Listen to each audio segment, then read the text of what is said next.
Assalamualaikum warahmatullahi wabarakatuh. Saya Jian Fadilah dengan NIM 123230025, Prodi PTIK Ekstensi semester 4. Pada kesempatan kali ini, saya akan mempresentasikan tugas kuliah Sistem Basis Data tentang ERD. Saya berharap presentasi ini dapat memberikan informasi dan pengetahuan yang bermanfaat bagi kita semua. Mari kita simak presentasi kali ini. Definisi ERD. ERD atau Entity Relationship Diagram adalah representasi grafis yang digunakan untuk memodelkan struktur data dalam sebuah sistem. ERD membantu kita untuk memahami hubungan antara entitas dan atributnya, sehingga mempermudah perancangan basis data yang terstruktur. Komponen dasar ERD. Pertama, entity atau entitas, objek nyata atau abstrak yang memiliki data yang akan disimpan dalam basis data. Contoh, mahasiswa, pegawai, barang. 2. Atribut, karakter atau properti dari entitas. Contoh, nama, NIM, alamat. 3. Hubungan atau relasi atau relationship. Hubungan antara entitas dilambangkan dengan simbol diamond. 4. Kardinalitas, menunjukkan jumlah maksimum entitas dalam relasi. Contoh, 1 ke 1, 1 ke banyak, banyak ke banyak. Tahapan pembuatan ERD. 1. Identifikasi entitas. Tentukan objek yang relevan dengan sistem. Misalnya, untuk sistem akademik, entitasnya bisa dosen, mahasiswa, mata kuliah. 2. Identitas atribut. Tentukan data apa yang perlu disimpan untuk setiap entitas. Misalnya, atribut mahasiswa, NIM, nama, tanggal lahir. 3. Tentukan relasi antar entitas. Identifikasi bagaimana cara entitas saling berelasi. Misalnya, mahasiswa mengambil mata kuliah. 4. Tetapkan kardinalitas. Pastikan jumlah keterlibatan entitas dalam relasi ditentukan dengan benar. 5. Gambarkan diagram. Gunakan simbol standar.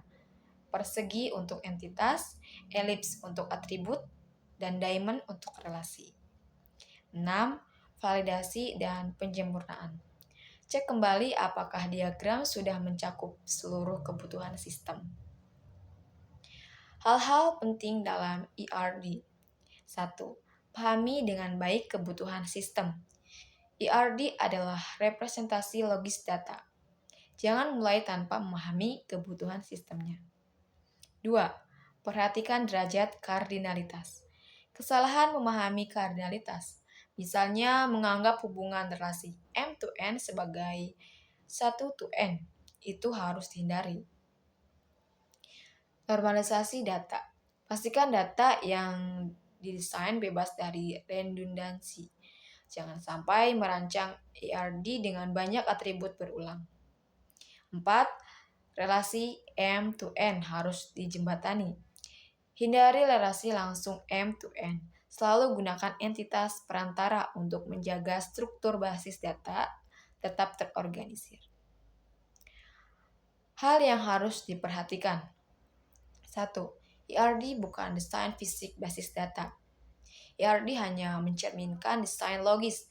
Desain fisik database akan lebih spesifik seperti tipe data atau indeks. 2. Relasi M to N tidak bisa langsung diterapkan. Banyak yang salah paham bahwa relasi M to N bisa langsung diterapkan dalam basis data. Relasi ini harus dipecah menjadi 2 relasi, one to N dengan menambahkan entitas baru. 3. Tidak semua entitas dalam sistem harus direlasikan ERD. Tidak semua entitas harus direlasikan, hanya yang relevan dengan kebutuhan sistem. 4. ERD tidak sama dengan diagram flow. ERD fokus pada hubungan data, sementara diagram flow fokus pada alur proses. Jadi ERD dari diagram flow adalah hal yang berbeda. Cara membuat ERD memakai aplikasi Draw.io. Langkah pertama, klik website yang tertera di atas, kemudian menyusun studi kasus yang ingin dipilih terlebih dahulu agar memudahkan saat pembuatan ERD. Pilih menu relasi entitas, setelah itu klik tentukan entitasnya terlebih dahulu. Lalu kemudian menambahkan atribut dan relasinya juga.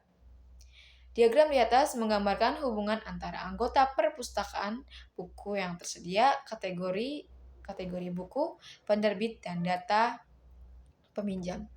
Ini cocok digunakan sebagai model dasar untuk sistem manajemen perpustakaan.